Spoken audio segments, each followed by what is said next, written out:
Bismillahirrahmanirrahim. Assalamualaikum warahmatullahi wabarakatuh. Saya Aida Fitria dan Kainan Hafat Cihian. Di sini kami akan berpresentasi tentang tafsir, yaitu yang menjelaskan tentang larangan dengki dan hasad.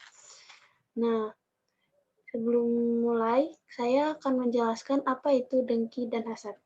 Nah, dengki dan hasad adalah perbuatan tercela, di mana dengki dan hasad ini adalah perbuatan yang sangat tercela yang dilakukan oleh iblis dan Allah sangat membenci ini. Sebagaimana kita ketahui, iblis diusir oleh Allah Subhanahu wa taala dari surga karena perbuatannya yang awalnya ditimbulkan karena adanya kedengkian dan hasad. Nah, dan tidak hanya itu saja, kisah Habil dan Qabil juga uh, di mana Qabil membunuh saudaranya Habil, yaitu dikarenakan Qabil merasa dengki atau iri terhadap saudaranya. Kemudian pengertian dengki dan hasad, setiap manusia pasti memiliki kolab atau hati. Hati yang dimaksudkan di sini adalah sesuatu yang lembut, tidak terlihat, juga tidak dapat diraba, dan hati yang dimaksudkan adalah hati sebagai penentu baik atau buruknya sifat manusia. Dan hati setiap manusia itu pasti berbeda-beda. Ada yang hatinya baik dan ada yang hatinya buruk. Nah, adapun saat ini kita akan menjelaskan salah satu tentang sifat buruk manusia, yaitu dengki atau hasad. Nah, dengki dalam bahasa Arab adalah al-hasadu. Nah, dengki juga artinya adalah iri. Nah, atau bisa disebut pertarungan sepihak tanpa diketahui oleh lawannya. Dengki disebabkan karena orang yang dengki memiliki rasa tidak bersyukur atas karunia Allah yang telah Allah berikan kepadanya dan tidak bersyukur atas nikmat yang dia punya dan benci terhadap nikmat atau keberuntungan yang dimiliki oleh orang lain. Dalam kurung serakah. Nah, serta berharap nikmat yang dimiliki oleh orang lain tersebut hilang ataupun dia merasa pantas atas nikmat orang lain. Nah, seperti yang telah disebutkan dalam surat Al-Imran ayat 120, nah yang berbunyi A'udzu billahi minasyaitonir rajim. Bismillahirrahmanirrahim. In tamsaskum hasanatun tasu'hum wa in tusibkum sayyi'atun yafrahu biha wa in tasbiru wa tattaqu la yadurrukum kaiduhum syai'a. Innallaha bima ya'maluna muhit. Shadaqallahul azim.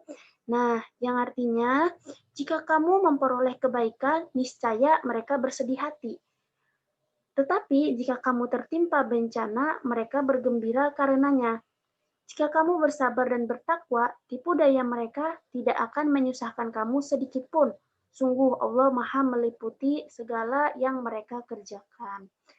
Nah, dengki ini adalah penyakit hati yang sangat berbahaya. Nah, dan dampak dari dengki dapat merugikan diri sendiri dan juga orang lain. Dia akan merasa selalu kurang dan tidak puas atas apa yang dia miliki. Nah, orang yang dengki, di dalam hatinya terdapat kebencian, dan ini adalah sifat yang sangat tercela dan sangat tidak disukai oleh Allah Subhanahu wa taala. Karena sebagaimana telah dijelaskan di atas bahwa sifat dengki ini adalah sifat yang dimiliki oleh iblis. Nah, kemudian sekarang saya akan menjelaskan topik utama pada tafsir Ali Imran ayat 73 sampai 74, Al-Hadid ayat 20, kemudian An-Nisa ayat 32 dan 54. Di sini saya akan menjelaskan tentang surat Ali Imran ayat 73 sampai 74 dan surat Al-Hadid ayat 20. Nah, saya akan membacakan ayat dari Ali Imran ayat 73 sampai 74. Yaitu yang berbunyi, A'udzu billahi minasyaitonir rajim. Bismillahirrahmanirrahim. Wala tu'minu illa liman tabi'a dinakum Qul innal huda hudallahi an yu'ta ahadum mislama utitum aw yuhajjukum 'inda rabbikum. Qul innal fadla biyadillah yu'ti man yasha wallahu wasi'un 'alim. Yahtassu birahmatihi man yasha wallahu dzul fadlil 'adzim. Shadaqallahul 'adzim, yang artinya, dan janganlah kamu percaya melainkan kepada orang yang mengikuti agamamu. Katakanlah sesungguhnya petunjuk yang harus diikuti ialah petunjuk Allah, dan janganlah kamu percaya bahwa akan diberikan kepada seorang seperti apa yang diberikan kepadamu. Dan jangan pula kamu percaya bahwa mereka akan mengalahkan hujahmu di sisi Tuhanmu. Katakanlah, sesungguhnya karunia itu di tangan Allah. Allah memberikan karunia-Nya kepada siapa yang dikehendakinya. Dan Allah Maha Luas karunia-Nya lagi Maha mengetahui. Allah menentukan rahmat kenabian kepada siapa yang dikehendakinya, dan Allah mempunyai karunia yang besar. Nah, dari ayat ini terdapat tafsir yang menjelaskan bahwa para pemimpin Yahudi pernah berkata kepada orang Yahudi, janganlah kalian beriman dengan iman yang benar kecuali kepada orang yang mengikuti agama yang kalian anut. Adapun selain mereka yang telah masuk Islam, maka tunjukkanlah kepada mereka keimanan itu untuk sekedar menipu saja.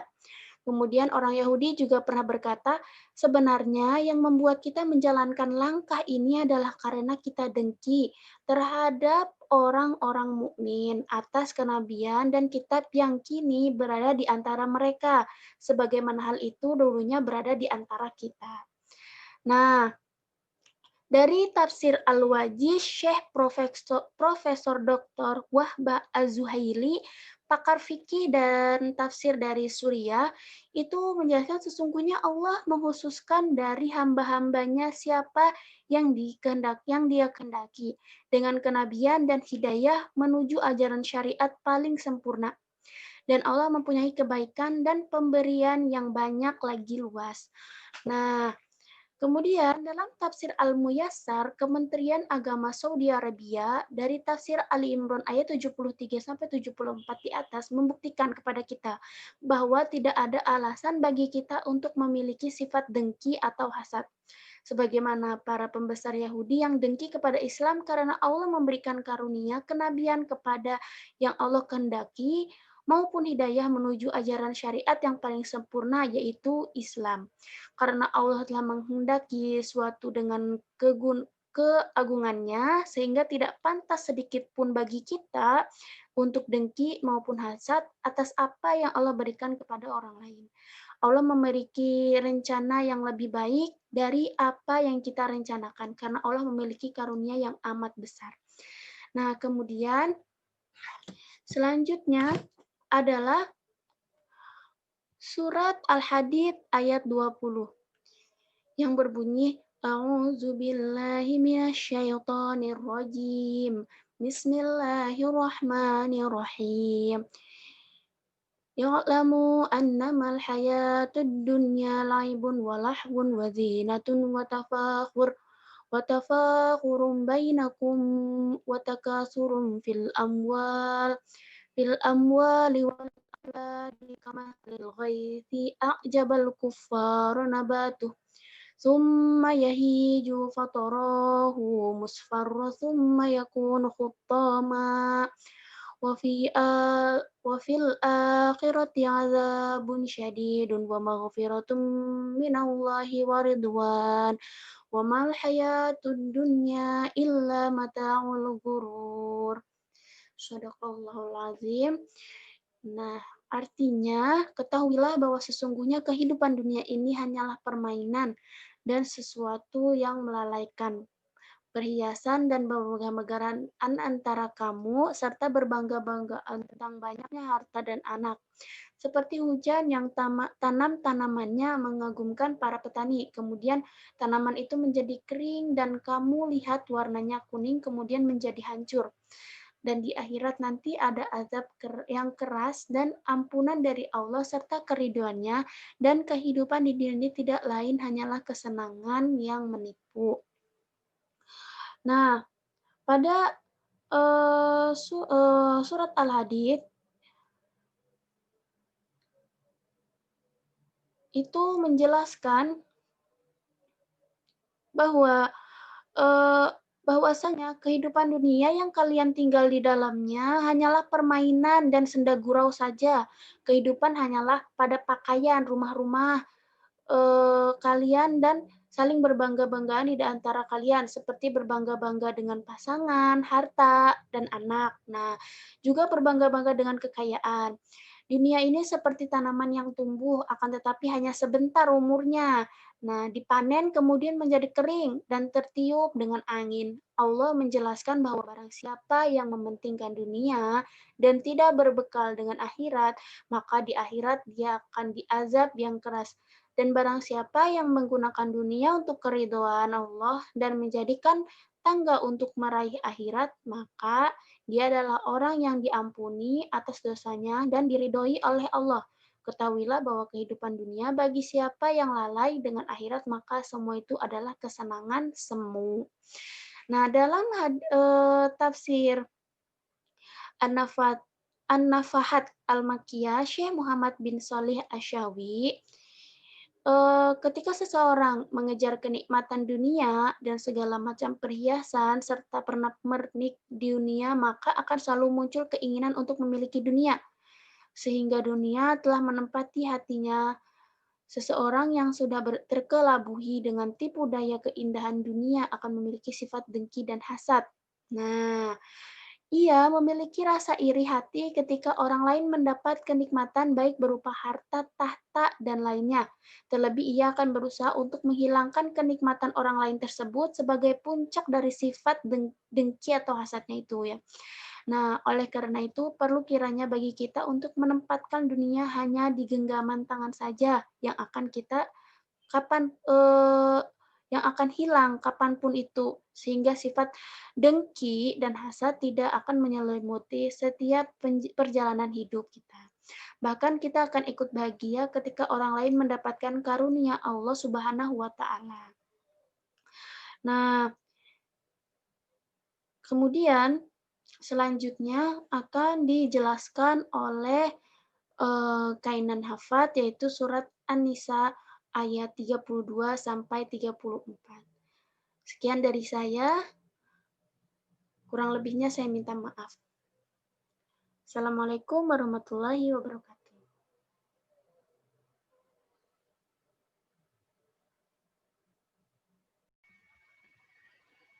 Selanjutnya, di sini saya akan menjelaskan tafsir Quran surat An-Nisa ayat 32 dan ayat 54.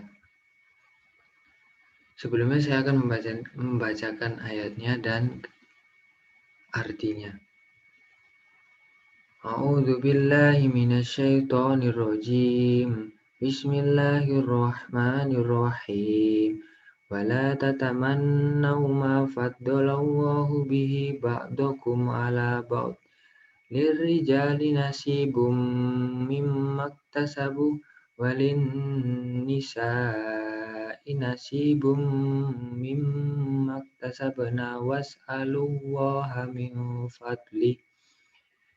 Innallaha kana bikulli syai'in alima. Yang artinya, dan janganlah kamu iri terhadap apa yang dikaruniakan Allah kepada sebagian kamu lebih banyak dari sebagian yang lain. Karena bagi orang laki-laki ada bagian daripada yang mereka usahakan, dan bagi para wanita pun ada bagian dari apa yang mereka usahakan. Dan mohonlah kepada Allah sebagian dari karunia-Nya.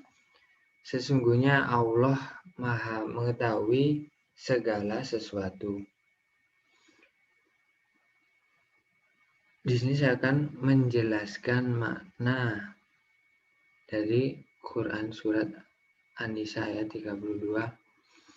Wala tatamannau ma faddalallahu bihi ba'dukum ala ba'd. Jadi kalian itu jangan iri terhadap apa yang telah diberikan Allah kepada sebagian kamu lebih banyak dari sebagian yang lain. Contoh dalam hal harta, diberikan lebih hartanya. Contoh dalam hal akal, diberikan kepintaran yang lebih. Dalam hal fisik, diberikan fisik yang bagus, yang sempurna. Karena Allah itu sudah menentukan, sudah menetapkan semua itu. Jadi kewajiban kita itu sebenarnya mensyukuri nikmat apa saja yang telah diberikan Allah kepada kita. Sebelum melanjutkan ayat selanjutnya, ayat ini turun berkenaan dengan larangan iri hati terhadap apa yang dimiliki seseorang dan iri hati wanita terhadap laki-laki karena ingin ikut berperang. Ada riwayat hadis yang menjelaskan, Imam Ahmad meriwayatkan dari Mujahid, ia berkata, Ummu Salamah berkata, "Wahai Rasulullah, kaum laki-laki dapat ikut serta berperang, sedangkan kami tidak diikut sertakan berperang dan hanya mendapatkan setengah bagian dari warisan." Jadi ayat ini turun berkenaan karena dengan larangan iri hati terhadap apa yang dimiliki seseorang. Lanjut, lirrijali nasibum mimmaktasabu walin nisa'i nasibum mimmaktasaban. Yaitu masing-masing dari kalian itu akan mendapatkan balasan. Masing-masing dari kalian itu laki-laki maupun perempuan itu akan sama mendapatkan balasan sesuai dengan amal yang dilakukan. Jadi jika mengerjakan amal baik, maka akan mendapatkan pahala. Jika mengerjakan amal jelek, maka akan mendapatkan dosa. Karena semuanya itu akan dipertanggungjawabkan di sisi Allah.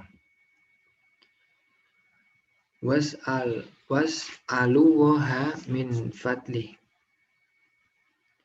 Maksudnya kalian itu jangan sampai iri hati terhadap apa yang telah dikaruniakan Allah kepada kalian, dalam arti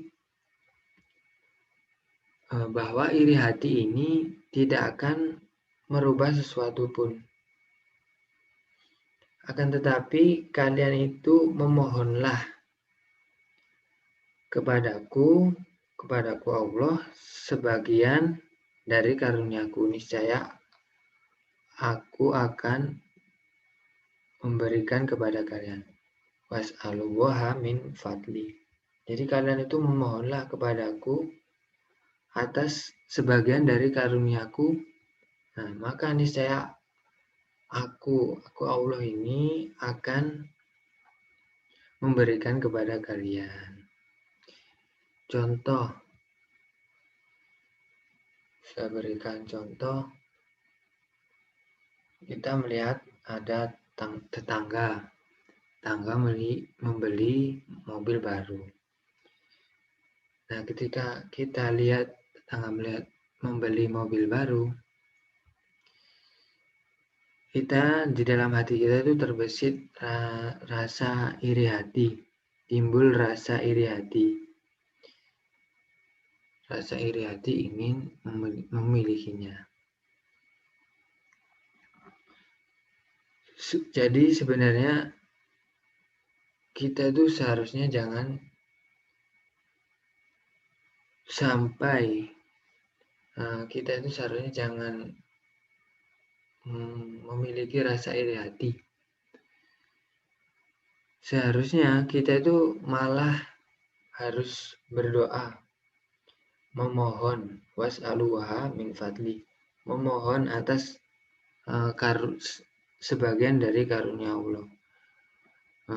Memohon, ya Allah, berikanlah aku ini banyak rezeki yang barokah.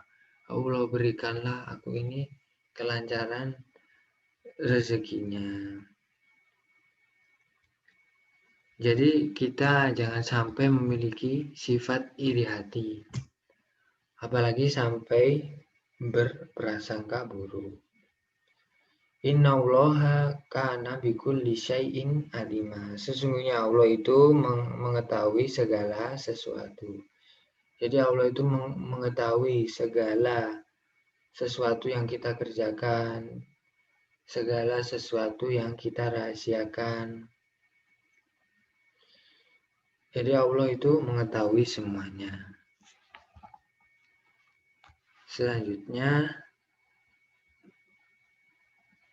Quran Surat An-Nisa ayat 54. Bismillahirrahmanirrahim. Am yahsudunan nasa ala ma atahumullahu min fadli. Faqad ataina ala Ibrahima mal kitaba wal hikmata wa atainahum mulkan azima. Yang artinya, ataukah mereka dengki kepada manusia, maksudnya Nabi Muhammad, lantaran karunia yang Allah berikan kepadanya. Sesungguhnya kami telah memberikan kitab dan hikmah kepada keluarga Ibrahim, dan kami telah memberikan kepadanya kerajaan yang besar. Am yahsudunan nasa ala ma atahumullahu min fadlih, yaitu kedengkian mereka kaum Bani Israel terhadap Nabi Muhammad atas apa yang telah Allah berikan kepada Nabi Muhammad, yang berupa kenabian, mukjizat, Al-Quran. Nah, sehingga mereka ini tidak mempercayai dan tidak mengikuti ajarannya. Nah, kedengkian mereka itu dikarenakan Nabi Muhammad ini dari keturunan Arab dan bukan keturunan Bani Israel. Jadi itu yang menjadikan alasan mereka tidak mau mempercayai, tidak mau mengikuti ajaran Nabi Muhammad. Faqad ataina ala Ibrahimal kitaba wal hikmata wa atainahum mulkan azima. Sesungguhnya kami itu telah menjadikan kenabian banyak dari keturunan Bani Israel yang merupakan anak cucu Nabi Ibrahim. Jadi Allah itu telah banyak menurunkan nabi-nabi dari keturunan Bani Israel.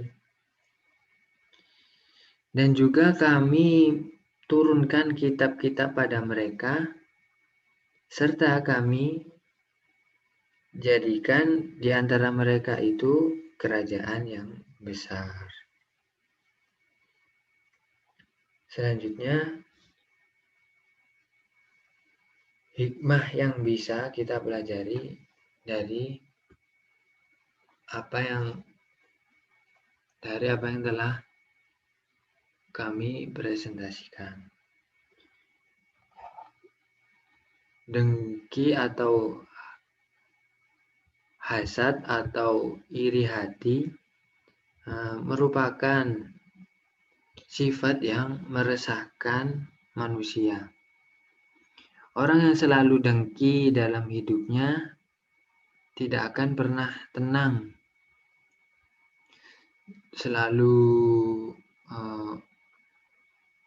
akan selalu memperhatikan nikmat hidup orang lain.